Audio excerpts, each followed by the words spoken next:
True that. So we are just throwing words at students. Mhm. BSFI, risk management, wealth management, advisory. Correct. So let's simplify it. Let's start with BFSI. What Right. is BFSI?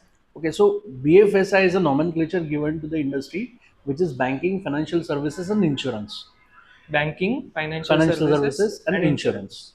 So this particular industry has no charm, though we all individuals are completely dependent on it. Right. We all know that the IT firms nowadays it is a data science, data analytics, AI, ML, etc.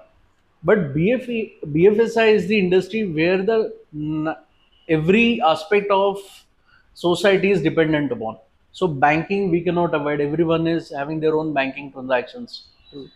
In financial services, people are borrowing money, they are spending money in financial markets, they are investing into financial markets. There are people who are insured through different products such as life insurance, health insurance, as well as non life insurance. So this is a need based industry, I would say, but it does not have a glamour. That's why people don't perceive this career into BFSI.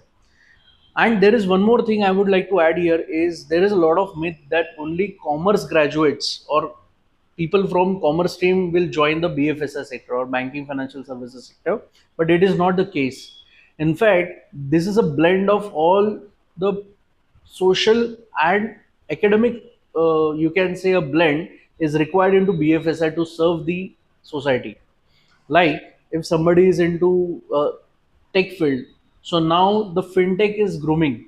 Your transaction has to be done within fraction of second. So technology is needed. So though you belong to a technological background, you can join the BFSI sector. There are True. people from you can say from law stream.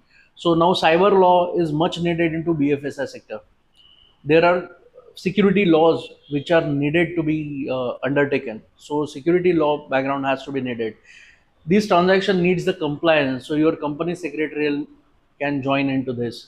So all the segment of society can contribute to BFSI sector. So we are on, as we are on this topic, me and one of my friend were talking about BFSI and psychology. So do you think psychology and philosophy are the aspects where BFSI industry can contribute, or people interested in psychology and philosophy can contribute to the industry? Certainly. So I'll give you one parameter to think about it. Tell me who is the ultimate stakeholder of this BFSI field or banking financial services field. I, people, People, people. right? So the psychology plays very important role. Now let's talk about first is the contributor and ultimate is the beneficiary. I'll talk about the beneficiary first. So consumers, So right? what is beneficiary? Beneficiary is a consumer who is going to take the benefit of services through banking and financial services. So Okay, if I am taking the service, I will be the you beneficiary. are the beneficiary. Okay, now I'll talk first about the beneficiary. Now, if I talk about beneficiary, the psychology plays very important role here. I would say the behavioral finance is one of my favorite topics. So behavioral finance plays vital role into decision making, and if it is a financial decision, it plays the most important role. Any single thing, let's say there is a war in a your West Asia region, so this impacts your psychology that I should place my money into market or I should pull out. So this is completely based on the psychology of a person. So that's where we need to guide people on the psychological front. Second thing, any decision making is based on the risk appetite of a person. So let's say you are aggressive in taking risks, so your decisions will lead to that. If you are way conservative, so there would be a chance that you don't want to participate into this. All money you would like to be in your pocket, True. right? So here, while taking any decision about the finances, psychology plays the most important role. So now we'll talk about the stakeholders who are the contributor of BFSI. If somebody is into psychology or they take a hold of behavioral finance. So behavioral finance talks about the internal and external factors. So if I want to brief it more, so internal factors such as I can control, like my temperaments, my risks, my biases. Right. So my bias can be anchor bias that whatever I'm doing is right. True. That cannot be right. Correct. So there has to be a person who is neutral. He can tell me rationally that Vishwesh, your exposure should be higher on the banking side or onto the investment side or onto the insurance side. So if the stakeholder is well equipped with this behavioral finance knowledge, they can contribute more to this industry. Right, right. So there was one word, advisory. All So right. what? Who is an advisor, and what is advisory? Okay. So I'll not take the regulatory definition at the moment. Advisor is someone who is giving you a pool of information, converting into the knowledge, and then taking you to the decision making. Okay, He is the advisor. He has a knowledge of market. He has a knowledge of your risk appetite and your financial well-being, and ultimately he is taking you to the transaction. So he is the advisor. and what is wealth management? Okay. So wealth, to come to the wealth, money has to get converted into wealth. There will be some inflows, and that inflow has to be well channelized in a right way to your financial goals and creating a corpus. So now that corpus can be called as a wealth. So It can be in a liquid corpus form. is Corpus is a more. pool of So, amount. huh. Yes. So step by step, if you're saving your amount in different uh, zones or different, we can say the products. Like mutual fund is a well-known product these days. So if Right, you're contributing it through monthly systematic investment plan, which is the SIP, and you're contributing it for 10 years. So after 10 years, there will be a sum pool, or there will be a sum which can be called as a corpus. okay, So that corpus can be utilized to fulfill your financial goals, or you can consume it at that point in time. right, So this is the corpus, and this corpus can be called as wealth. So wealth can be in the form of liquid assets, like you have created an amount and you can pull it back, or it can be in the form of property, which is the real estate. It can be in the form of gold, which can be in the form of commodity. So you can say that accumulated amount in any form can be called as wealth. so someone who helps you generate that pool Hmm. or sum is a wealth manager. Is a wealth manager. Is a Yes. wealth. Okay, so now we saw few major careers in BFSI industry. One is advisor, one is wealth manager. You can go in banking, work in banks. You can Yes. be an insurance agent. Uh, are there any more type of careers or paths one can choose after All right. going in BFSI? So here I would like to spend some more time and make everyone understand about it. So I'll split this BFSI now, and I'll give you what are the roles which gets played across the table. So in banking itself, so banking has major business of banking is a borrowing and lending, Right, right? So they will borrow funds from the people like us who are depositing in the form of savings account or fixed deposits. Now this money will fetch some interest. Okay, so that is the work done for the beneficiary. Now the what bank will do is bank will take this money and lend it to the people who want money to fulfill their aspects, such as people want to borrow it for personal loan, people want to borrow it for education loan, people want to borrow it for housing purposes, purposes. right? So this is the core business of banking. Now we have to understand one thing, that it has two roles to play. One is a distribution, the branches you look around. So these are the service outlets of a bank. Okay, These are called as service outlets. So right. here a person can walk in, they can deposit money, they can withdraw money, and they can utilize it. People who are sitting behind, so there are some regional offices Hmm. where the operations takes place. So you need people. So who are there in the branch? There is a branch manager. Branch manager has two roles to play. One is to grow business of that branch or a bank, and second is the execute the transactions. So Right, there is one business development, which is a sales, and another is the operations. So there is a branch operation manager who is sitting in a branch. So that is one more role to play. Now he has to follow the norms given by regulatory. So he need to follow all the norms. So he need the operations team, he needs a compliance team, and finally he needs the audit team. So now you have got how many roles to play in a branch? right. One is the business development, which is sales. The people who talk to you, sir, now you want to take any loan, you want to buy any product like a banking product, you want the money to be deployed in fixed deposits. Right. So these are people who are relationship manager who are basically to grow the business of bank, Contact point. right? They are your single point of contacts. On the contrary, there are people sitting behind the screen are the operations managers. They are executing transactions. They are complying it with the regulatory norms, and finally, it is getting audit check. Audit. Okay, so you are having operations manager, operations executives, likewise. Then there is one more field in a bank, that is a treasury. So this entire money has to be managed well. Not only managed, it has to be grown Hmm. with the time, right? Hmm. So treasury plays a key role into this. You can say it is a brain of banking, Okay. which decides where to put this money. So it can be into foreign exchange, it can be put into liquid assets, it can be lended for short term, mid term, long term, etc.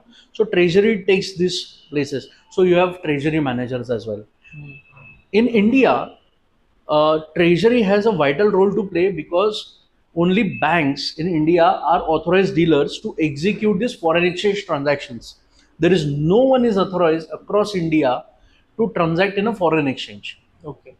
If it is a corporate transaction for buying and selling of any goods or services, there is a remittance to be taken place. Someone who is in the middle, Yeah, who is in the middle? The regulates only everything. yeah, after regulatory body, there is only bank who can facilitate these transactions. Okay. Okay, so I'm making it very simple that bank in a branch you can only deposit and withdraw money, but at a treasury level or at a core level of a bank, there are people who are facilitating your cross-border transactions for export, import, buying, selling of foreign currency. So here you will find the treasury managers. So this is Okay. only about the banking. Then you have, while lending this money, you need the credit managers who will do the cross checks, who will assess the credit risk of a person or a company. So Hmm. you have credit managers sitting there. You are having treasury managers who are sitting there, and there are risk managers. Okay. Okay. So this is only about banking, and we have only discussed about one of the functions of a bank. Of a bank. Yeah. Right. Now we'll come to financial services. Hmm. Financial services who are non-banking institutes. So they are called as non-banking financial companies, NBFCs. What is the difference between banks and non-banking financial company is they cannot have the savings account and fixed deposits in their company. Yeah. Typically not the savings account, Hmm. because savings account is called as a demand deposits. So whenever you want to place money on your demand, you can pull out money. But the term deposits, such as fixed deposits, they are given for a particular term. Hmm. You get a bond that for 3 years you have put a money, will pay you the interest. Before that, you cannot pull out. As and when required, you cannot pull out. Right. You can break that and get back your money, but typically you cannot do that. So such companies has credit role, such companies had assessment role, such companies had business development. So to give you names, everyone is aware about Bajaj Finance is one of the best time in NBFC. Then Tata Capital, Hmm. then Shriram Housing Finance, Shriram Finance, government companies such as LIC Housing Finance. So these are the companies who are typically working as a non-banking financial companies. After that, you are having asset management companies. So names you may recall is HDFC Mutual Funds, LIC Mutual Fund, SBI Mutual Funds. So these are asset management companies who manage the assets of retail and institutional investors in a given asset classes such as stock market. Property. Then no, properties are not allowed. So they are real estate investment trust, they can take exposure. They can take exposure into gold, they can take exposure into bonds, which are fixed income securities or government securities. So these asset management company, again, they are having the business development role, they are having operational role, they are having risk management role, etc. Hmm. So this is financial services, and the most important is your facilitators, such as National Stock Exchange, Bombay Stock Exchange. They are having the roles to play. They are also into business development. They are also into compliances with the regulatory bodies. Then most important, people are not much aware about that SEBI, which is Security Exchange Board of India, Insurance Regulatory Development Authority. Then you are having Pension Fund Regulatory Development Authority. Lastly, you are having Reserve Bank of India. So these are major regulatory bodies in India, and you can do a job there. They are having vacancies, so you can join RBI with grade A and grade B officers. So this is one of the good career option for people who want to step in into banking, Banking. not only looking after a job or seek a job into any of the public sector Hmm. bank, but they can go for the regulatory as well, and they can take the experience. So you can apply for grade A and grade B exam and you can get into it. Then we'll talk about the regulatory bodies, and then National Stock Exchange, Bombay Stock Exchange, you can do a role to play. They are also having business development, compliance, both. Lastly, the insurance.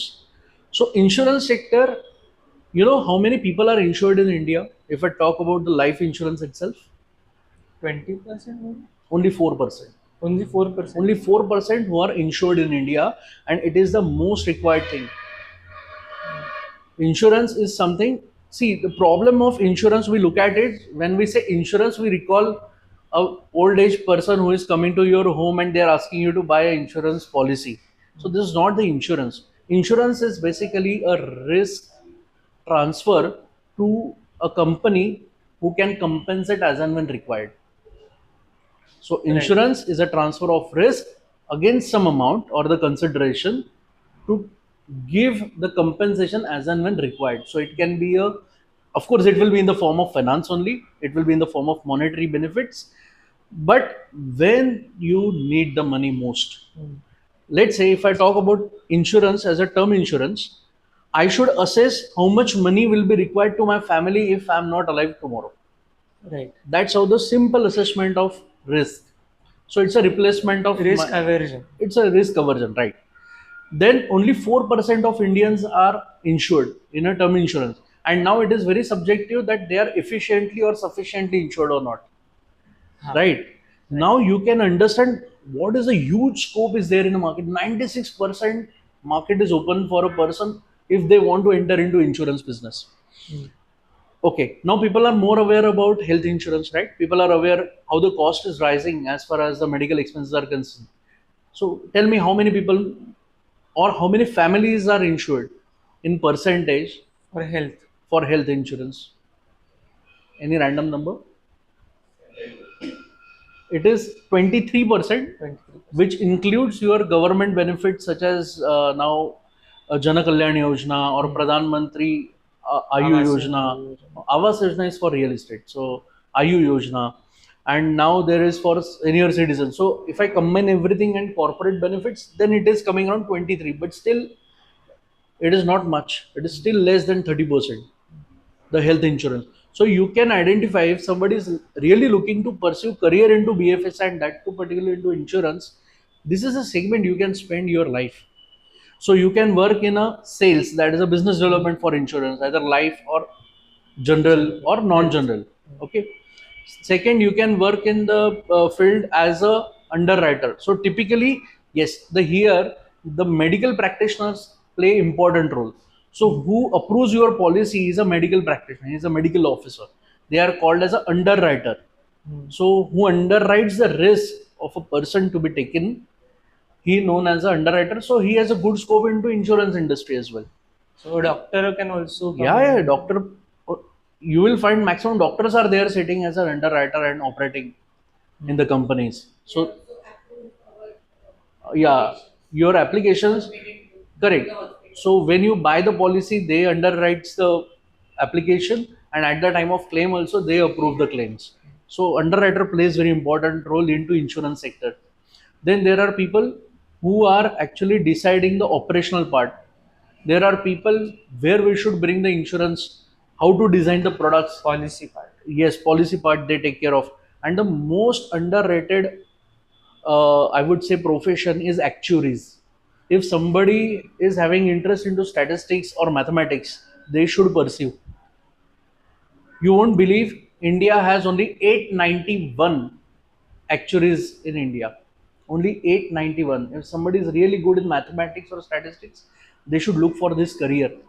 Can you explain the career in maybe one sentence or something? Short. Of actuaries. Actuaries. Okay, so What do they do? okay, so what actuaries does, if Vishwesh as me, I'm going to any insurance company, I'm giving my all necessary information to the company that I need 1 crore of insurance cover, for which this is my health condition, this is what I earn in a year. On the basis of it, how much should be the premium is actually calculated by the actuaries.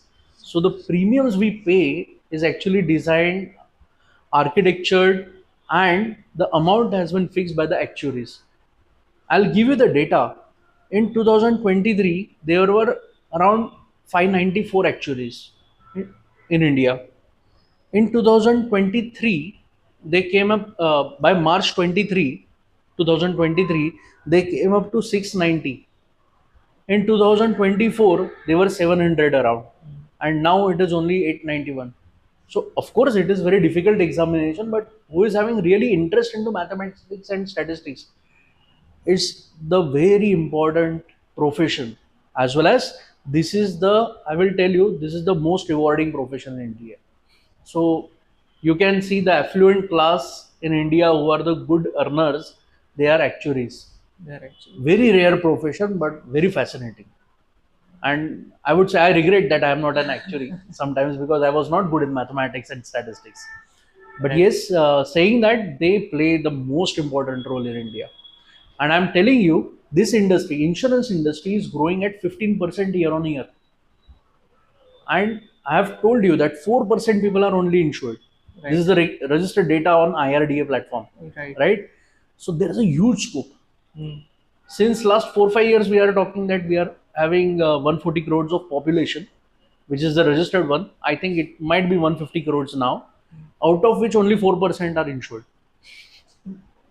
right? So there is a huge scope to play. Scope is So one can really look for actuaries. And do you know we have the only institute in India which is in Pune for actuaries to for getting into insurance insurance sector sector. is NI, National Insurance Academy at Baner. Okay. Very few people know because very few people opt for it. Right. So if somebody wants to pursue their masters into insurance, so NI is the institute. I am a product of NIFM Faridabad. So Ah. the same Institute is institute who are into insurance, it is NI. okay. So to sum up, there is a vast, Scope. huge scope for everyone and anyone who wants and has interest in BFSI BFSI industry. sector, yes. So it doesn't matter from what background you are coming, but if you are ready to hard work and get into the theory and learn, get knowledge, then you have huge scope and vast chances to make a career in BFSI. Absolutely. And it is highly dependent career. Everyone is a part of it by Yeah, any means. true. We are part of banking. We cannot avoid that.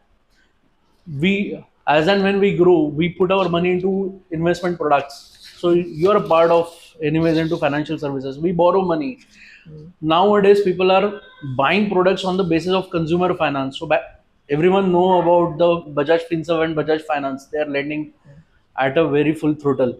So such companies will need people to work for, either into business development, either into product development, or into operations. And if this industry is growing at 20%, definitely you can be a beneficiary of it.